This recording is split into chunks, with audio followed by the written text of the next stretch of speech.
All right, welcome back to Customs by JMac. I got the tripod set up. We got this Home M7. You can see it tracking me because it's actually doing its job at the moment. So in this episode, we're going to cut this firewall and graft it into the cab that we're going to put on the F650. Knock these spot welds out and got the bar that connects the two mounting areas. Got it over here next to this front end that's going to go into a project that's coming up. I also got all the sound deadener off, so I'm ready to do some drilling and cutting on the side of the firewall with all the holes. I can get at them really good now. That bar is not going right through the middle of the area, so that'll help things out. I have to pull the sound deadener off of this other cab right quick and in a hurry here and decide what to do there. This double plate along here just has 6 or 7 spot welds in it, so I can probably cut the firewall and then just cut those spot welds out and get that piece. So I'll pull this sound deadener off the firewall over here. I've found with these the plastic things here, they're just a plastic disc that holds on to a stud on the firewall. Rather than trying to get behind that plastic piece, if you just go behind the sound deadening itself, so if you run your breaker bar in behind it and then just give it a pop, they come off that way, and then I don't know, half of the time you don't break that plastic piece. I only need half of them though, because I can use them from both of them and have enough. So I'll pop that off, and then I'm just going to figure out how to cut this out. I'm going to cut this one first, however I decide to do it. And I'll probably just pop those spot welds off of that where it's double plated and see how that goes. And if I can do that, then I'll do it that way. If I have to cut that double plate and weld it into this cab when I'm done, I'll do it that way. Otherwise, I'll just knock off those spots on both cabs and then scab it in there. So I'm going to remove that and get to cutting. You can see I've got a line here out of masking tape. I'm going to cut on the right hand side of this line, and you might wonder like why I'm cutting it over here instead of over here. There's a few different reasons for that. One, this line right here, if you pop the hood and you look at it from here, you're not going to be able to see that weld. Okay? If you pop the hood and you're on this side of the truck, the engine and the airbox and everything is going to be in the way, and you won't see that weld. So, that being said, I'm cutting it right there because I'm going to leave the weld for strength. I'm not going to grind it down, not going to make it purty, because you'll never see it. It also, reason 2, if you weld next to a body line or a bulge or something like this, instead of out here on the flat, your warpage is almost non-existent. It's just that the heat comes into this, and there's so much structure there that it can't pull and warp and do some, it eliminates a lot of the weirds. Reason number 3, if I put it over here, remember there's a double plate in here. Well, if I cut it on the face over here, not only can you see it and it's going to look like Frankenstein and be all ugly, and then you'd have to dress it and do everything to make it, so you could sleep at night. If I cut it on the face, then there's like this little tiny bit here. If I need to get in here and weld on the inside or anything, it's really tough to do just because of the amount of space you have.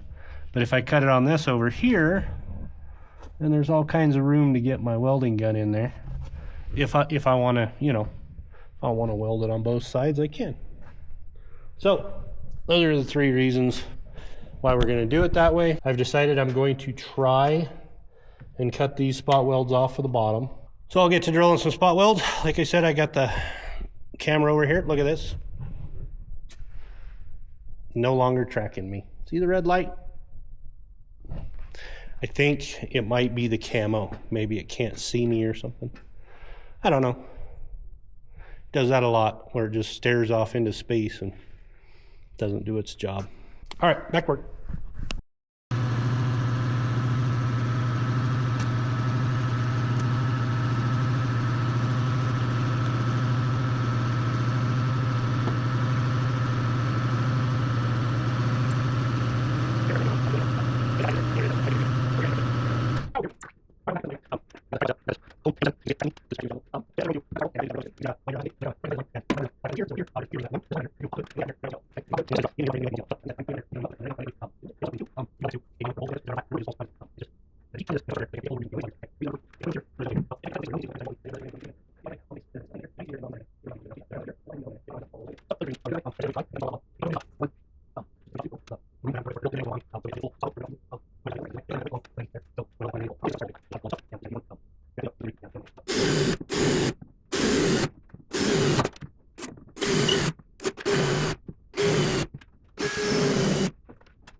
All right, I'll bring you back real quick for a little tip.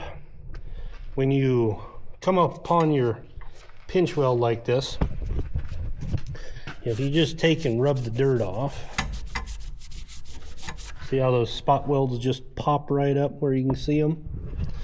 And then once you get that, then you can take a center punch and center punch them. I do that sometimes I don't.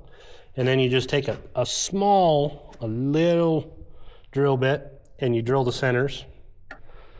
And then you work your way up, trying to just drill through the top layer so you still have good base. I'm not going to worry too much about it on this one because I'm not going to weld anything back to this one, so it doesn't matter.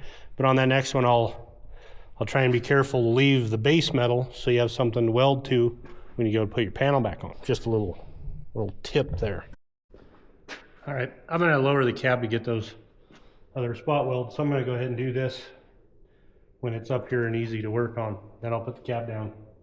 So we'll knock these. I'll make sure they're all loose, and then we'll cut that, and we'll set the cab down.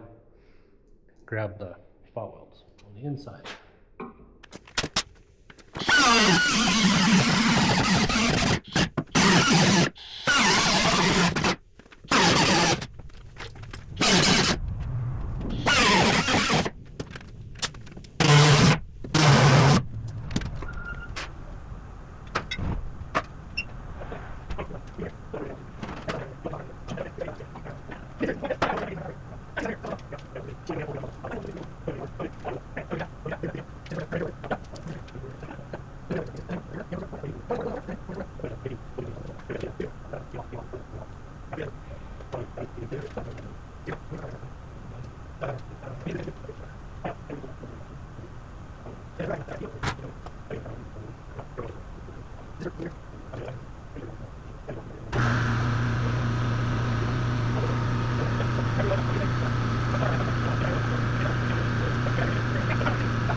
Alright, the air compressor's running again.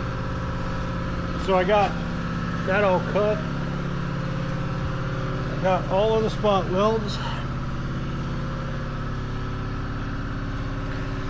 drilled out. I think the only place that I really have is this little bit right there where I didn't cut it. The cutoff wheel doesn't get in there very good. So maybe we don't have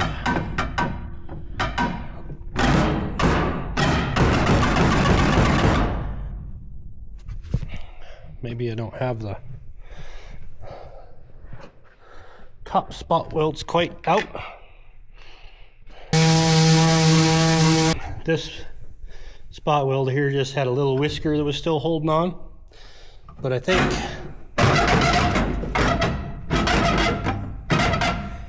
I'm loose now, except for it's hanging on here. And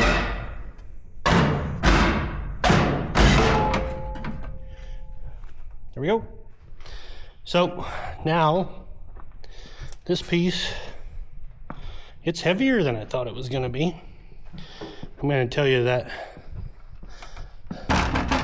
this double plate is like all of 1/8 of an inch thick, so it's pretty heavy duty. I bent some of this, so I'll have to clean this up to where it'll weld, and then I'll hit it with a little bit of spray paint. This shouldn't be that bad to get to. This brake booster can move. It's probably scrap iron's been sitting out in the sun and everything so long that your finger will just go right through the plastic jug on it. That I can say that's done. Look at that hole that we put in this pickup. Jeez. Yeah, that's a pretty good chunk, but I did the majority of the spot welds just because of that double plate. It was going to be a pain to try and work around that, as far as, you know, being able to get to either side of it. And this way, all I have to do is weld up a bunch of spot welds. So that'll make everything a lot easier. And then almost all of the spot welds up here are in the cowling.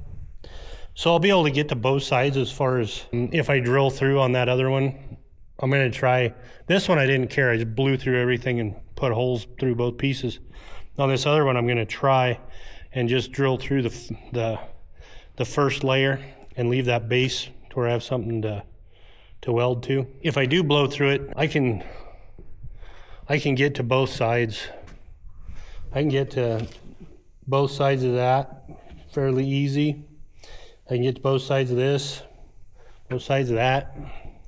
So it won't be that bad to get it stitched back in. If I have a good day tomorrow, I'll get this piece scabbed into the big cab. I'll jump back on this tomorrow, pick up where I left off, and we'll just see how far I get tomorrow. So I will see you in the morning.